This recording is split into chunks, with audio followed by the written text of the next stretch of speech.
I couldn't watch your kid, my mom refused. You're on your own now, I texted while canceling every payment. On Christmas Day, my dad came. I'm 31. I knew things were bad the moment I saw her expression. My mother, Margaret, was sitting on the couch with Lisa's kids, looking healthier than I'd seen her in months. For a woman who was supposedly too frail to watch my daughter Mia for a single night, she seemed to be doing just fine with my sister's 3 children. My stomach dropped. Everything froze. The laughter died when they spotted me in the doorway. My mother's face paled for a split second before she recovered, pasting on that smile I'd seen 1,000 times before. "Jake, what a surprise. I wasn't expecting you," she chirped, bouncing my nephew on her knee. I couldn't speak. The envelope of cash in my hand, the extra money for utilities I'd brought over, suddenly felt like a lead weight. My eyes darted between my mother, Lisa's kids, and my dad, who slumped deeper into his recliner, avoiding my gaze. "You said you couldn't watch Mia because of your health," I finally managed, my voice tight. The room went silent. My mother hesitated, but Lisa, always ready with an excuse, jumped to her defense. "Too much on her plate," she said, "wouldn't want her to overdo it." My blood pressure spiked. A familiar pressure built behind my eyes. I repeated her words back to her, keeping my voice low. She was literally babysitting right now. My mother sighed, rubbing her temple like I was causing her stress. The irony wasn't lost on me. She explained that it was different, that Lisa needed her help. Raising kids alone isn't easy. The floor disappeared beneath me. 32 years of being second best crystallized in that single moment. I asked her point blank if Lisa, who had never paid a single bill in her life, who Mom had bent over backward for since we were kids, needed her more than I did. Silence crashed down around us. My father shifted uncomfortably. Lisa rolled her eyes. And my mother, she just shook her head as if I was being ridiculous. Not like that, she insisted, but it was exactly like that. My jaw clenched tight enough to crack teeth. Everything suddenly made sense. My mother's supposed illness wasn't about health, it was about control. She didn't want to risk me cutting off the money flow. So she lied. She manipulated me. She let me believe she was too weak to help, all while cashing my checks without guilt. And Lisa knew. She had always known. Something inside me snapped. Years of frustration, resentment, and disappointment boiled over. I told them I finally understood. I was never part of this family, not really. Just the backup plan, the safety net. The idiot who kept the lights on while they all lived their lives. My mother gasped dramatically. I cut her off before she could speak. This wasn't fair. No, what wasn't fair was me paying their bills for years while they treated me like an afterthought. Believing they actually needed my help when the truth was, they just didn't want to do anything for me. My mother was a liar. Lisa leaned forward with that smirk I'd grown to hate. She called me dramatic, claimed Mom had to tiptoe around me because I was uptight. I turned to her, my expression carved from stone. I called her pathetic. She let Mom coddle her like she was still 15, and she ate it up because it was easier than taking responsibility for her own life. They deserved each other. Without another word, I turned and walked out. My mother called after me. Lisa yelled something snarky. My father remained silent. As always, I didn't stop. I couldn't. My hands trembled on the steering wheel. My throat burned. The drive home passed in a blur of streetlights and traffic signals. By the time I pulled into my driveway, I knew what I had to do. Erin was waiting for me in the kitchen, Mia already asleep upstairs. One look at my face was all it took. She asked me what happened, her voice soft with concern. I told her everything. The babysitting, the lies, the final confirmation of what we'd both suspected for years. She didn't seem surprised. Maybe part of her had always known too. She asked me what I planned to do next. I told her I was done, just done. That night I slept better than I had in years. The next morning I canceled every payment. The rent, the utilities, the car insurance, the grocery deliveries, everything. Then I sent one final text. "You're on your own now, good luck," and I blocked their numbers. What followed was pure chaos. First came the missed calls, dozens of them lighting up my phone like a Christmas tree before I blocked their numbers. Then the emails, urgent, desperate, guilt-laden. When those went unanswered, they started calling Erin. She declined each call with a satisfaction that made me fall in love with her all over again. Finally, Margaret took it public. A long, tearful Facebook post about how her ungrateful son abandoned his poor, sick mother in her time of need. She described in vivid detail how she'd sacrificed everything for me, only to be repaid with cruelty. I didn't take the bait. Instead, I wrote my own post without dramatics, just cold, hard truth. I'd been paying their bills for years. My mother lied about being sick to avoid babysitting my daughter. She refused to watch my child for one night but was perfectly fine watching my sister's kids. I was done being used. The reaction was immediate and brutal. Family members I hadn't spoken to in years reached out in support. Friends shared their own stories of toxic family dynamics. Even some of my parents' neighbors chimed in, mentioning how they'd seen my mother gardening or shopping on days she'd claimed to be bedridden. Lisa got the worst of it. Her carefully crafted image as the struggling single mom crumbled under the weight of questions about her spending habits and constant vacations. Then came the final act, a knock at my door 3 days later. Through the peephole, I saw them. Margaret and Frank standing on my porch looking desperate. My father's face was haggard. My mother's eyes were red-rimmed, though I wondered if the tears were genuine or just another performance. I hesitated, my hand on the doorknob. Part of me wanted to ignore them, to let them stand there until they gave up and left. But another part, the part that still hadn't completely let go, wanted to hear what they had to say. I opened the door but remained in the doorway, blocking their entrance. My mother began immediately. Her voice broke as she pleaded for us to talk, reminding me they were my parents. I told them to talk, not moving from my position. My father cleared his throat. "Son, your mother is devastated. We both are. We never meant to hurt you." "You didn't mean for me to find out," I corrected him. "There's a difference." My mother reached for my arm, but I stepped back. "Sweetheart, I know you're upset, but cutting us off like this, it's cruel. We can't make our rent this month. The electric company is threatening to shut off our power. Is that what you want? Your parents living in the dark?" The guilt trip was so predictable, so transparent that I almost laughed. "You have options," I said calmly. "Dad can get a job, you can downsize to a smaller place. Lisa can finally start contributing, or you can keep playing these games and see where that gets you." My mother's expression hardened. "After everything we've done for you, this is how you repay us, by throwing us out on the street. What exactly have you done for me, Mom? Name one thing from the past decade that wasn't about what I could do for you." Silence. My father looked away. My mother's mouth opened and closed, but no words came out. That was what I thought. I told them. They had made their choice. Now they could live with it. I shut the door. For the first time in my life, I was truly free. No more guilt. No more manipulation. No more chasing love that was never really there. And it felt damn good. The next few weeks were surprisingly peaceful. Aaron and I took Mia to the beach for a long weekend. We started looking at houses in a different school district, something we'd talked about for years but never pursued. I got promoted at work, partly because I could finally focus without constant family emergencies distracting me. But of course, life is never that simple. The gossip reached me through well-meaning coworkers and distant relatives. My parents were spreading rumors that I'd had some kind of mental breakdown. Lisa was telling anyone who would listen that I'd always been unstable and money-obsessed. My aunt called me one evening. She skipped the pleasantries, telling me immediately that they were saying I'd lost it. Margaret was telling everyone I was having some kind of midlife crisis. I sighed, leaning back in my office chair. I asked her if she was surprised. Not even a little, she admitted. She knew my mother. She couldn't stand losing control. My aunt had always seen through my mother's manipulations. It was why they barely spoke anymore. I asked her how bad it was. Bad enough, she told me. They were apparently being evicted next month. Frank tried to get his old job back at the hardware store, but they weren't hearing. Lisa had been asking everyone for loans, but people were starting to connect the dots. A twinge of something, not quite guilt but close, passed through me. I told her it wasn't my problem anymore, but my voice lacked conviction.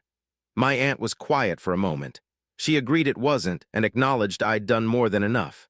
She just thought I should know what was being said. After we hung up, I sat in silence, watching the sunset through my office window. Was I a bad son? A cruel person? The doubts crept in like shadows. Erin found me there an hour later, still staring into the distance. She asked if I was okay, perching on the edge of my desk. I admitted I didn't know. Part of me felt free, but another part felt guilty.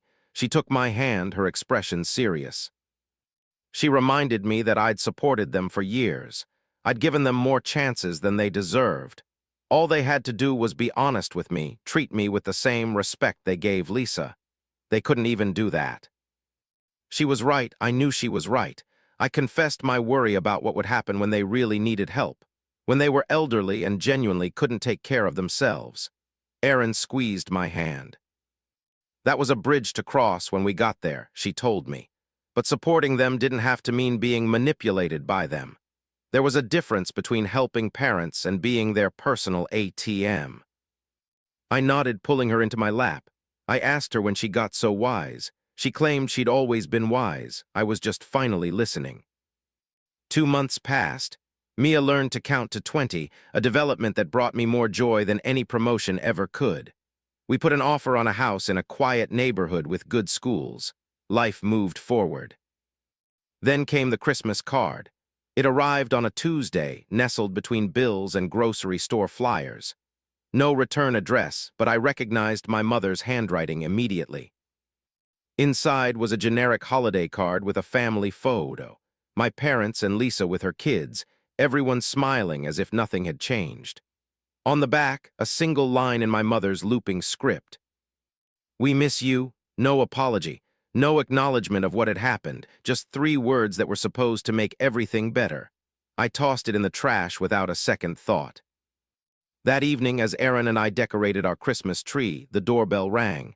I froze, tinsel in hand. Erin offered to get it, squeezing my shoulder as she passed. I heard murmured voices, then Erin returned with an expression I couldn't quite read. "It was your dad," she told me quietly, "just him."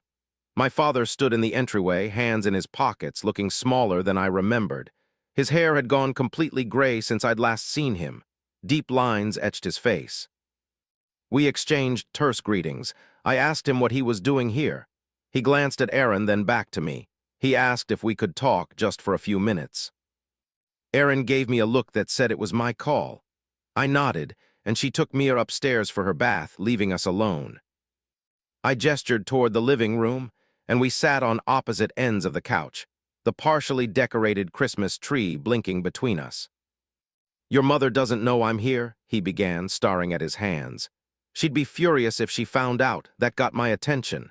So why are you?" He took a deep breath.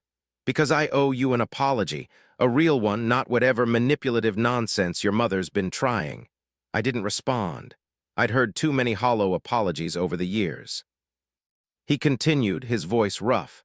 He had failed me not just recently, but my whole life. He stood by while my mother favored Lisa. He watched her take advantage of my generosity without saying a word. He let it happen. The raw honesty in his voice caught me off guard. I asked him why he never stepped in. He rubbed his face, suddenly looking every bit his 68 years. He confessed he was a coward. It was easier to let her have her way than to fight about it. Easier to stay quiet than stand up for what was right. He didn't expect forgiveness. He wouldn't in my shoes. But he needed me to know that I was right to walk away. And he was proud of me for having the courage he never did. Something tight in my chest loosened slightly. I asked him what would happen now. They were moving in with Lisa, he told me with a grimace. My mother's idea, not his. The irony was, Lisa wasn't happy about it either. Turns out she didn't actually want to take care of them. Who'd have thought? Despite everything, I felt a small smile tug at my lips. Shocking, I deadpanned. For the first time in months, my father smiled too, a sad, tired smile, but genuine. He said he should go. My mother would be wondering where he was. I walked him to the door, uncertain what to say. He paused on the threshold, turning back. "Merry Christmas, son. That's a beautiful little girl you've got. You're a better father than I ever was." Before I could respond, he was gone, trudging through the light snow back to his car.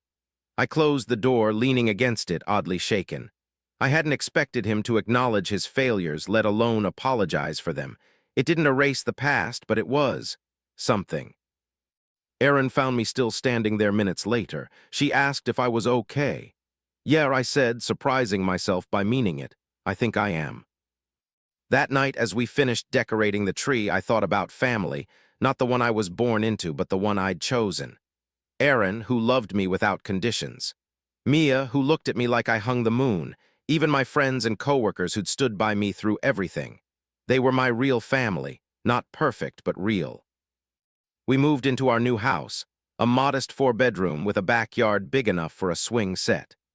Mia turned 3, celebrating with a dinosaur-themed party that left our kitchen covered in green frosting for days.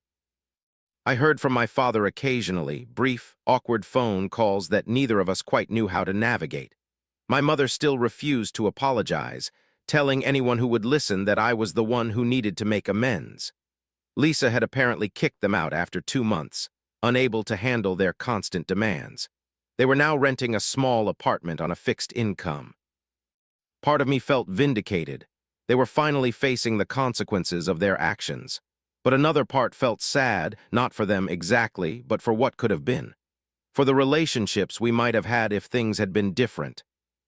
One sunny Saturday, as I pushed Mia on her new swing set, my phone buzzed with a text from an unknown number. "It's Lisa. Can we talk?" I stared at the screen, unsure how to respond. My sister and I hadn't spoken since that day at our parents' house. What could she possibly have to say now? Curiosity won out. "When and where?" I replied. We met at a coffee shop the following Monday during my lunch break. Lisa was already there when I arrived, looking different than I remembered. Less polished, more real. She thanked me for coming. I asked her directly what she wanted. She wrapped her hands around her coffee mug, avoiding my eyes. She owed me an apology, she finally admitted. She'd been awful to me. I raised an eyebrow, waiting. She explained how she thought it would be fine when our parents moved in with her. She figured they'd help with the kids, maybe pitch in with bills, but they just expected everything. Mom complained about her cooking, her parenting, her housekeeping. Dad sat around watching TV all day. "Sounds familiar," I remarked dryly. She nodded, looking chagrined. For the first time, she understood what I'd been dealing with. It was exhausting. After 2 months, she couldn't take it anymore. I noted that she'd kicked them out. She had to, she insisted. They were driving her crazy. I leaned back, studying my sister's face. There was something different in her expression, a humility I'd never seen before. I asked her why she was telling me this. She sighed, meeting my eyes properly. She admitted I was right about everything. Mom did favor her. She did take advantage. She let me carry the burden alone because it was easier than admitting how messed up everything was. And she was sorry, truly. I wasn't sure what I'd expected from this meeting, but it wasn't this.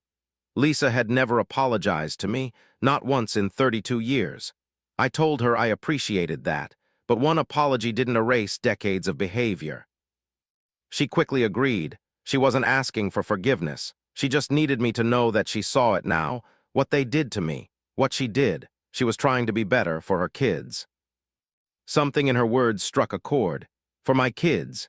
Despite everything, Lisa was a mother trying to break the cycle. I asked if she was still in touch with them. Sometimes, she said. Mom was still mom, she'd never change, but Lisa was setting boundaries now. No more endless babysitting, no more loans, no more guilt trips. I nodded, understanding exactly what she meant. I asked about her kids, surprising myself with the question. Lisa smiled, some of her tension visibly easing. They were good, she told me, busy. Jack had started kindergarten. Emma was obsessed with soccer. They sometimes asked about their cousin, Mia. An awkward silence fell between us. 32 years of complicated history couldn't be resolved in a single coffee meeting. I finally told her that I couldn't promise we'd ever be close. There was too much water under that bridge, but maybe we could start over, as adults, without all the baggage. Lisa nodded, eyes suspiciously bright. She'd like that, she said softly. We talked for another 20 minutes, careful, neutral topics. Her job, my new house, the weather. It wasn't much, but it was a beginning. As we were leaving, she turned to me. She thanked me again for meeting her, and for standing up to them. If I hadn't, she wasn't sure she ever would have seen the truth. I nodded, not quite ready to say, "You're welcome," but acknowledging her words. Walking back to my office, I felt lighter somehow. Not because everything was fixed, it wasn't, and might never be, but because I'd finally broken free of the patterns that had defined my life for so long. I wasn't the family ATM anymore. I wasn't the forgotten son, the reliable one who never got the recognition he deserved. I was just Jake, husband, father, and man, finally living on his own terms. That night, as I tucked Mia into bed, she looked up at me with her mother's eyes. "Daddy," she said sleepily, "are you happy?" I kissed her forehead, breathing in the sweet scent of her shampoo. "Yes, sweetheart," I said. "I'm very happy," and for the first time in as long as I could remember, it was completely true.